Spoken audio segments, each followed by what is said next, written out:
Assalamualaikum warahmatullahi wabarakatuh. Perkenalkan, nama saya Hilal Fakhrul Razak dengan NIM 20211880027 dari Prodi Pendidikan Dokter Fakultas Kedokteran Universitas Muhammadiyah Surabaya. Di sini saya akan menjawab pertanyaan UAS AIK nomor 1. Akidah atau iman bagi seseorang merupakan fondasi kehidupan. Dari pancaran iman, maka seseorang akan berperilaku terpuji. Yang pertama adalah jelaskan pengertian akidah dari segi bahasa dan istilah. Dari segi bahasa, akidah merupakan bentuk masdar dari kata akhoda, yakhidu, akhidan, akhidatan, yang merupakan artinya adalah simpulan, ikatan, perjanjian, dan kokoh.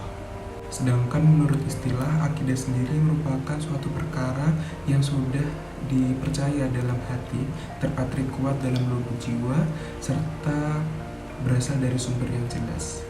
Memaksa manusia untuk mempercayai hal tersebut, di mana yang telah dituangkan dalam dalil dan tidak mudah digoyangkan oleh badai subhat sekalipun. Nah, untuk pertanyaan yang B, jelaskan prinsip-prinsip akidah disertai dengan dalil Al-Quran atau hadis. Sebenarnya prinsip-prinsip akidah ini merupakan cerminan dari sistem Islam, yakni merupakan sistem yang sangat serasi dan sangat koheren. Nah, prinsip-prinsip tersebut adalah yang pertama tentang ketuhanan, di mana Allah merupakan Maha Esa dan kewajiban untuk seseorang melakukan ibadah-ibadahnya dan tidak menyekutukannya. Untuk prinsip yang pertama ini dituangkan dalam Al-Ikhlas ayat 1-4 yang bunyinya A'udzubillahi minasyaitonirrajim. Bismillahirrahmanirrahim. Qul huwallahu ahad, Allahus samad, lam yalid wa lam yulad wa lam yakul lahu kufuwan ahad. Yang artinya, katakanlah Muhammad, dialah Allah yang Maha Esa. Allah tempat meminta segala sesuatu. Allah tidak beranak dan tidak pula diperanakkan, dan tidak ada sesuatu yang setara dengan Dia. Untuk prinsip yang kedua adalah meyakini bahwa Nabi itu diturunkan oleh Allah untuk menuntun umatnya. Perlu digarisbawahi bahwa apabila kita mempercayai bahwa Nabi itu diturunkan, maka berarti konsekuensinya adalah kita mempercayai bahwa adanya kitab suci dan menjunjung tinggi kitab suci. Nah, hal ini dituangkan dalam At-Taubah ayat 128 yang berbunyi A'udzubillahi minasyaitonirrajim. Bismillahirrahmanirrahim. Laqad ja'akum rasulun min anfusikum azizun 'alaihi ma anittum harisun 'alaikum bil mu'minina raufur rahim. Yang artinya, sungguh telah datang kepadamu seorang rasul dari kaummu sendiri.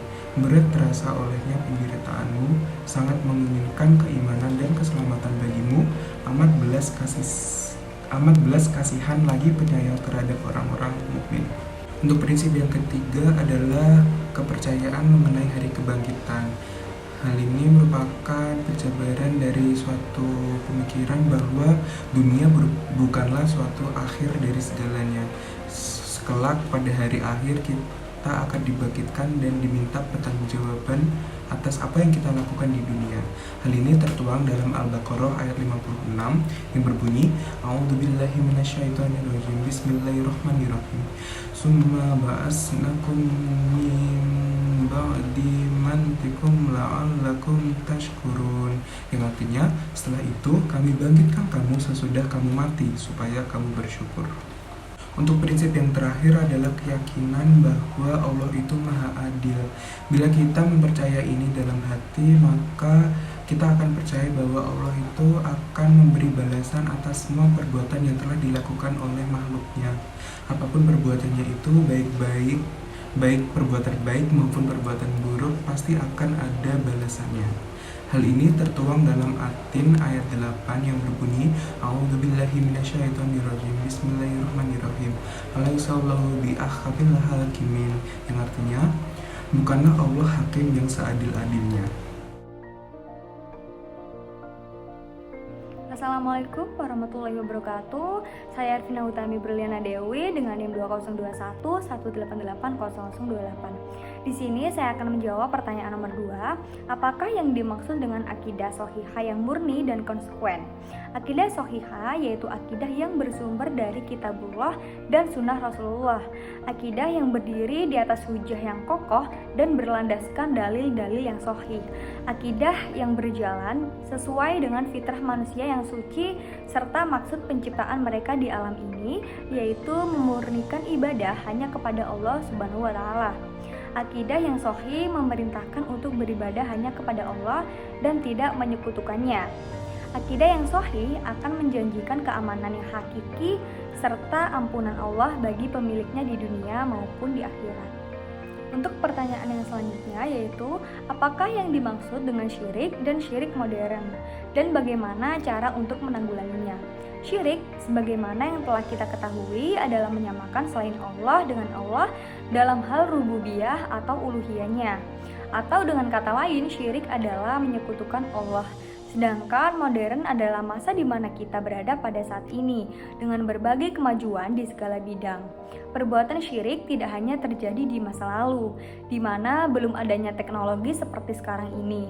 Namun di zaman serba canggih seperti sekarang, masih banyak terjadi perbuatan syirik sebagaimana yang telah dijelaskan dalam Al-Quran bahwa perbuatan syirik tidak diampuni oleh Allah. Allah berfirman, sesungguhnya Allah tidak akan mengampuni dosa syirik dan Dia mengampuni segala dosa yang selain dari syirik bagi siapa saja yang dikehendakinya. Barang siapa yang mempersekutukan Allah, maka sungguh ia telah berbuat dosa yang besar.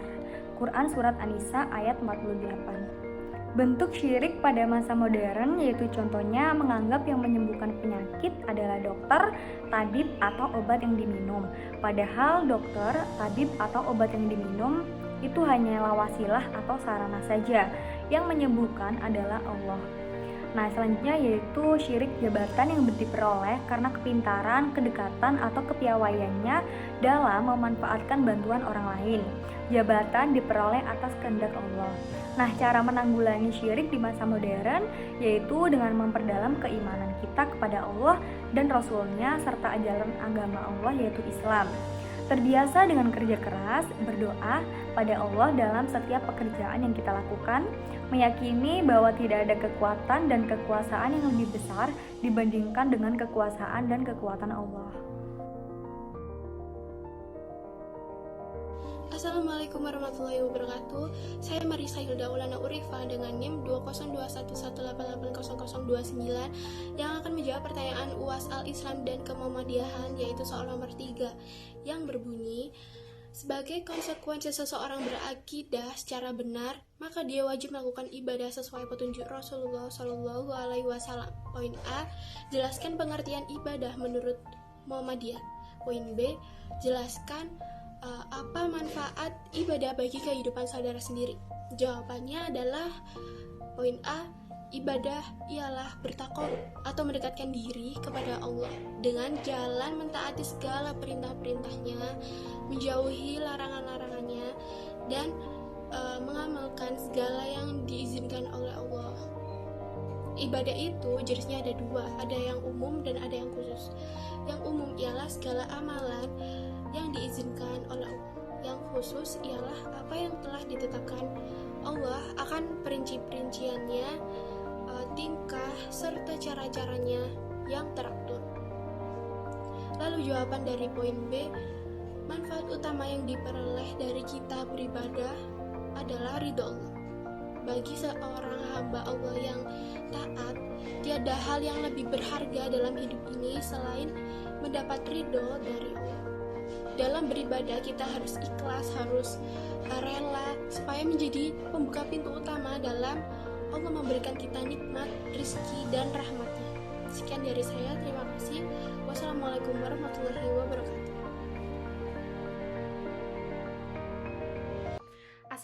Assalamualaikum warahmatullahi wabarakatuh. Perkenalkan, nama saya Ayu Anitalia Sahela dengan NIM 20211880030. Di sini saya akan menjawab pertanyaan nomor 4 dengan pertanyaan, seringkali terjadi polemik tentang jumlah rakaat dalam sholat tarawih di bulan Ramadan antara yang 11 rakaat dan yang 23 rakaat.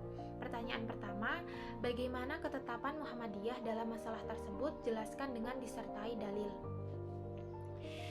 Sholat tarawih menurut tuntunan Nabi Muhammad SAW dilaksanakan 11 rakaat dengan 3 rakaat sholat witir. Dikerjakan 4 rakaat lalu salam tanpa tahiyat awal, lalu dilanjutkan 4 rakaat lalu salam dan ditutup dengan sholat witir 3 rakaat lalu salam. Sepanjang penelitian tim fatwa Majelis Tarjih dan juga Takjid pimpinan Muhammadiyah Pusat, hadis-hadis yang menjelaskan sholat tarawih 23 rakaat adalah hadis yang lemah. Sholat tarawih 23 rakaat menurut Imam Malik bahkan 36 rakaat adalah ijtihad ulama dan dipegang sebagian ulama atau berpegang pada hadis-hadis yang lemah yang masih diperselisihkan oleh para ahli hadis. Muhammadiyah sesuai dengan manhajnya dalam masalah berapa rakaat sholat tarawih berpegang pada hadis Nabi Muhammad SAW yang diriwayatkan oleh Bukhari dan Muslim dari Aisyah radhiyallahu anha, dan dalil-dalil lainnya yang sahih tidak merujuk pada pendapat ulama. Dari Abu Salamah bin Ibnu Abdurrahman, ia bertanya kepada Aisyah radhiyallahu anha tentang bagaimana sholat Nabi Muhammad SAW di bulan Ramadan. Lalu Aisyah menjawab, Nabi SAW tidak pernah melaksanakan sholat sunnah di bulan Ramadan atau bulan lainnya lebih dari 11 rakaat. Beliau sholat 4 rakaat dan jangan engkau tanya bagaimana indah dan panjangnya. Kemudian beliau sholat lagi 4 rakaat dan jangan engkau tanya bagaimana indah dan panjangnya. Kemudian beliau sholat lagi 3 rakaat. Hadis riwayat Bukhari dan Muslim. Lalu untuk pertanyaan kedua, bagaimana pendapat saudara sendiri? Jelaskan secara argumentatif. Menurut pendapat saya, sholat tarawih 11 rakaat ataupun 23 rakaat tidak ada yang salah. Itu lebih baik daripada tidak melaksanakan. Sebagaimana hadis Nabi Muhammad SAW, barang siapa yang mengerjakan qiyam Ramadan karena ketakwaan dan pengharapan ridho Allah Subhanahu wa taala, niscaya diampuni dosanya yang telah lalu. Kemudian hadis yang diriwayatkan oleh Ibnu Hajar, Rasulullah sholat bersama kaum muslimin sebanyak 20 rakaat pada suatu bulan Ramadan. Dan dalam sejarah Islam, Khalifah Umar bin Khattab menyelenggarakan sholat tarawih dan witir sebanyak 23 rakaat. Itu dapat dilihat dalam kitab Al-Muttawa Yazid bin Huzaifah. Ia berkata, kaum muslimin pada masa Umar bin Khattab melaksanakan sholat tarawih dan witir sebanyak 23 rakaat. Jadi melaksanakan sholat tarawih 11 rakaat ataupun 23 rakaat tidak ada yang salah. Itu semua ada tuntunan dan juga dalilnya. Yang terpenting kita melaksanakan secara ikhlas dan lillahi ta'ala. Terima kasih. Wassalamualaikum warahmatullahi wabarakatuh. Assalamualaikum warahmatullahi wabarakatuh. Perkenalkan, nama saya Amelia Febrinanda Hadi dengan NIM 20211880031. 5A. Tahayul, hurufat, tamimah, dan kuhanah. Jelaskan masing-masing disertai contoh. Yang pertama, tahayul adalah percaya akan hal gaib yang datangnya dari mitos atau ramalan. Contohnya, percaya akan ramalan dukun, percaya pada mitos-mitos leluhur, dan lain-lain. Kedua adalah hurufat. Hurufat adalah percaya akan benda-benda gaib yang dapat memberikan manfaat pada manusia. Contohnya, meyakini kuburan orang soleh dapat memberikan berkah atau tabaruk, memuja atau memohon kepada makhluk halus atau jin, meyakini sebuah benda keris, batu, dan lain-lain yang memiliki kekuatan gaib yang bisa diandalkan. Kemudian yang ketiga ada tamimah. Tamimah adalah sesuatu yang dikalungkan di leher anak-anak sebagai penangkal penyakit ain atau penyakit karena pandangan mata orang lain yang dengki, dan terkadang juga dilakukan pada orang-orang dewasa termasuk para wanita. Contohnya kalung, batu aki, cincin, sabuk, atau ikat pinggang, rajah, atau tulisan Arab yang ditulis per huruf dan kadang ditulis terbalik. Selendang, keris, atau benda-benda yang digantungkan pada tempat tertentu seperti di atas pintu, di kendaraan, di pintu depan rumah, diletakkan pada ikat pinggang, atau sebagai ikat pinggang sebagai susu, atau ditulis di kertas, dibakar lalu diminum, dan lain-lain dengan maksud untuk mengusir atau menolak bala. Yang keempat adalah kuhanah. Dukun menurut Ibnu Hajar atau kata kuhanah atau dukun berarti orang yang mengaku sanggup mengetahui hal-hal gaib.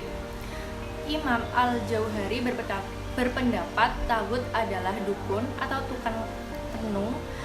Menurut Al-Khatib kahin atau dukun adalah orang yang mengaku bila mengetahui hal gaib dan memberitahukan berbagai hal kepada orang lain. Menurut Imam Al-Baghawi, Al-A'raf atau peramal adalah orang yang mengaku dapat mengetahui berbagai hal gaib dengan terlebih dahulu mengetahui informasi tentang suatu yang dicuri atau hilang.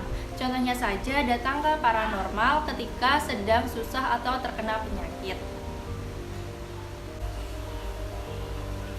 5B. Jelaskan bahayanya syirik bagi kehidupan manusia. Yang pertama, menimbulkan rasa khawatir dan hilangnya rasa aman di dunia dan akhirat. Sebagaimana firman Allah Ta'ala, orang-orang yang beriman dan tidak mencampur adukan iman kepada mereka dengan kezaliman atau syirik, mereka itulah yang mendapat keamanan dan mereka itu adalah orang-orang yang mendapat petunjuk. Quran Surat Al-An'am ayat 82. Yang kedua, tersesat di dunia dan akhirat. Barang siapa yang mempersekutukan sesuatu dengan Allah, maka sesungguhnya ia telah tersesat sejauh-jauhnya. Quran Surat An-Nisa ayat 116. Yang ketiga, doa syirik akbar tidak akan diampuni oleh Allah jika mati dan belum bertaubat. Allah Ta'ala berfirman, sesungguhnya Allah tidak akan mengampuni dosa syirik dan Dia mengampuni segala dosa selain rasa syirik bagi siapa yang dikehendakinya. Barang siapa yang mempersekutukan Allah, maka sesungguhnya ia berbuat dosa yang besar. Quran Surat An-Nisa ayat 48 yang terakhir, yaitu jika seseorang syirik akbar, seluruh amalan bisa terhapus. Allah Ta'ala berfirman, seandainya mereka mempersekutukan Allah, niscaya lenyaplah dari mereka amalan yang telah mereka kerjakan. Quran Surat Al-An'am ayat 88.